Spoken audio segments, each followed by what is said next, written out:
Alright, first let's look at the settings and how they lay out. Let's look at what we've got here. Remember, our key adjustments for holidays and weekends are what we're mainly concerned about, as well as making sure we have dependencies enabled so that we can link all the activities together. So right here we check this box, we know dependencies are enabled, and then we can check our working days. Right now we do have plenty of holidays blocked out.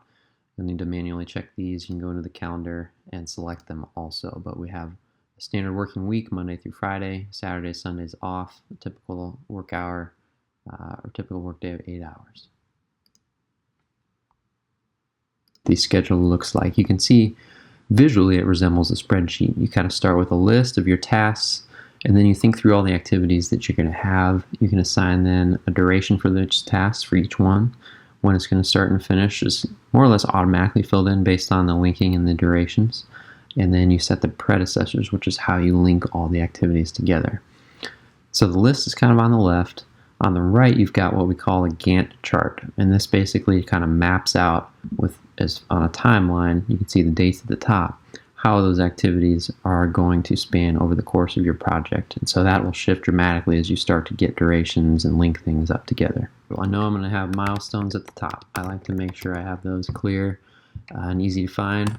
And I know I'm going to have permits. I know I'm going to have procurement for special items. And I know I'm going to have most of my activities are going to be in the construction sequence. Now I'm going to start to build these out based on the idea that we'll have a shell space, a small shell space that we're going to be building out.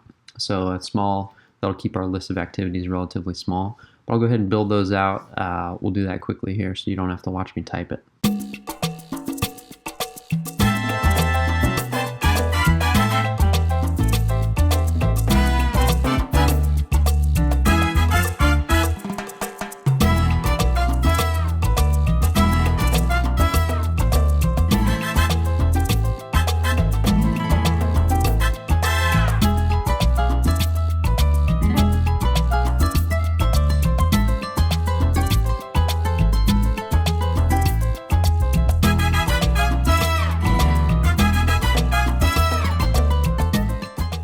I've even added in a couple milestones, a few milestones here at the top. I'll show you how to get those entered in correctly as we continue to go through this. The next step is I'm going to go through and talk to my subcontractors and validate how much time each of these activities is going to take. So I'm going to plug that duration into this duration column, and it generally calculates in days, weeks, or months depending on how you enter it. The default is days. You can put a D or a W after that. You can also double click on your dates here and select dates, and that will help get things lined out.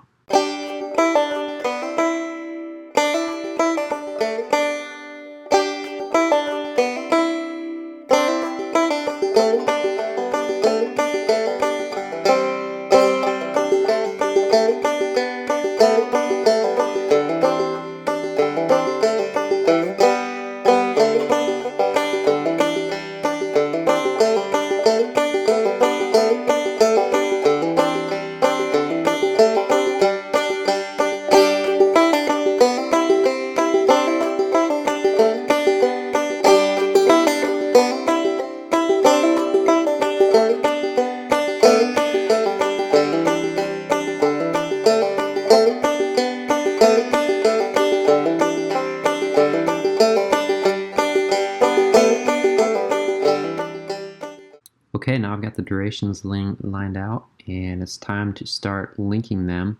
I'm going to go ahead and say we're starting the project today. The state review is the first activity, or I guess Monday, and that will kick off, basically put a line in the sand where the project's going to start, and all the other activities are going to follow. If I expand this here, you'll see the next step is going to be predecessors. This is where I'm going to link each activity. So you basically just put the number of the row in here, and it will treat that row as something that needs to happen before this activity can start. For example, if I put a number 6 in here for local permit, it's going to, that means line item 6, state review, has to happen before line 7 can start. And there's different ways you can define that relationship. You can see here, if you can click this edit button, there are different types of ways that can line up. Finish to start means the previous activity has to finish before this one can start. You can also have it start to start, which means it will start at the same time as another activity. And then you can lag them also, which means you can move them around and say it needs to start kind of in the middle of another activity. So I'm going to go ahead and leave it like this, fill out the rest of my predecessors, and then you'll watch as I go, it will begin to fill in these dates automatically because of the logic that's built into the scheduling program. So let's go.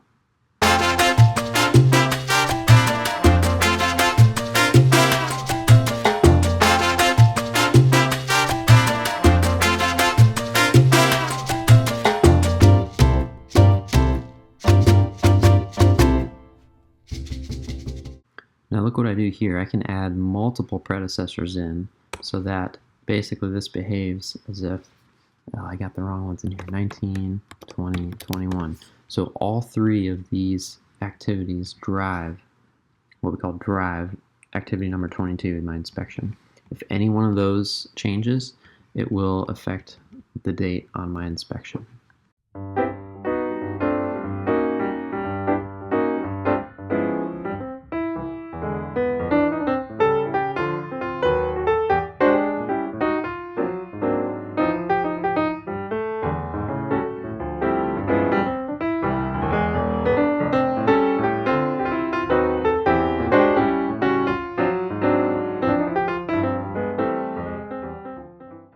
Remember how we talked about inspections?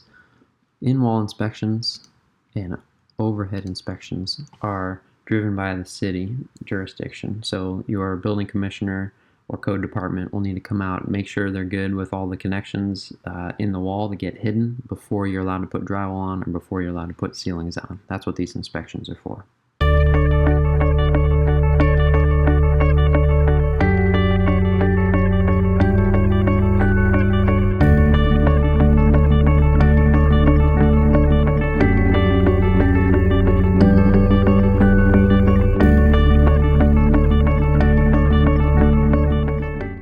And some of these are preference. I've got doors and hardware going on after casework simply because I like to minimize the risk of damaging doors and hardware as we're bringing large pieces of casework into rooms.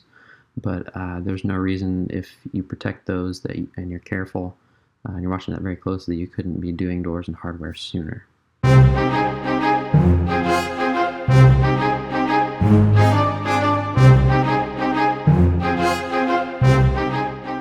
So a punch list is basically the owner and architect's opportunity to come in at the end of the project, inspect everything, and create a list, their punch list, of all the items that need to be fixed or corrected, in their opinion, before the project can be called complete. I've got all my dates filled in, and the only one I actually entered was the very first one for the state review. That everything, now that it's linked up with a predecessor, is showing a date now because of those links. I'll zoom out over here by clicking this little button at the top, and my Gantt chart at the right shows a cascading flow of how all those activities will go in sequence. And that's what you like to see. That way it's easy to show and read and understand what activities have to happen in a certain sequence. And you can see some of them line up and can start at the same time because they all depend on one previous activity. Ceiling grid, for example, once you have the grid in, you can do flex duct, lights, and sprinkler heads. Now it's going to be hard to get them all in the same area at the same time, but you can have them work in different areas of the building and then rotate. So the way Smartsheet handles milestones, you basically just input a 0-day duration, and then you tell it what predecessor it depends on. So for permitting, I'm going to tell it I want it to start on line 6, the state review. That'll plug in the date of the milestone, and you can see how that looks. It puts a little diamond there. Beginning construction is my layout. That's going to be line 12. And substantial completion is going to be at my final inspection, line 42.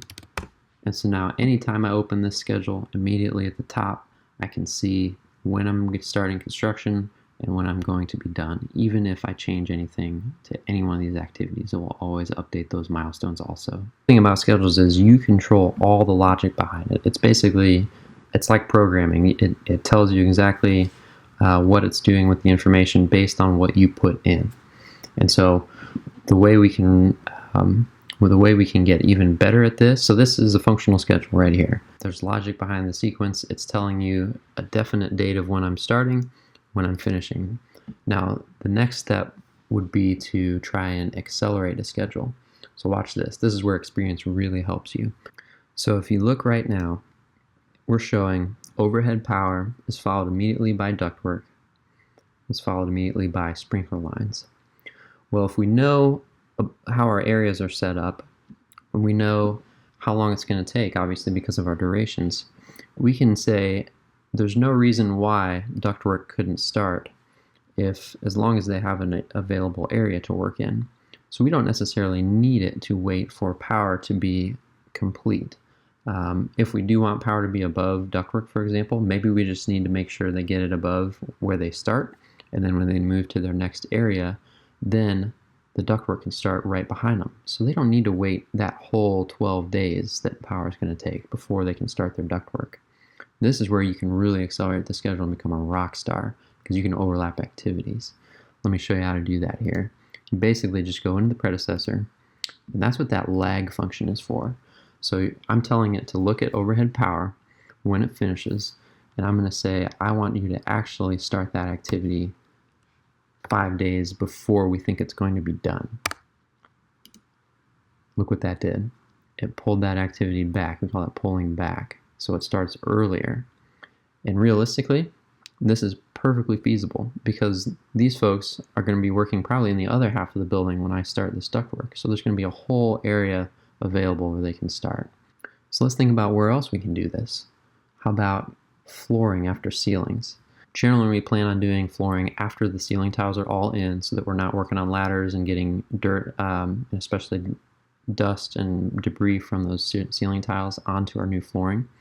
But what we can do is say, okay, we're going to work in one half of the building, get the ceiling tiles in, and then we're going to start flooring right after. So I'm going to go ahead and lag this activity also.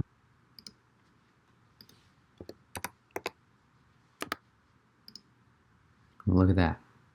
See what this did to our overall schedule? We reduced it by 10 days, 10 working days, which is 2 weeks. That's significant, and that is the sort of thing that's going to make you and your company look really good.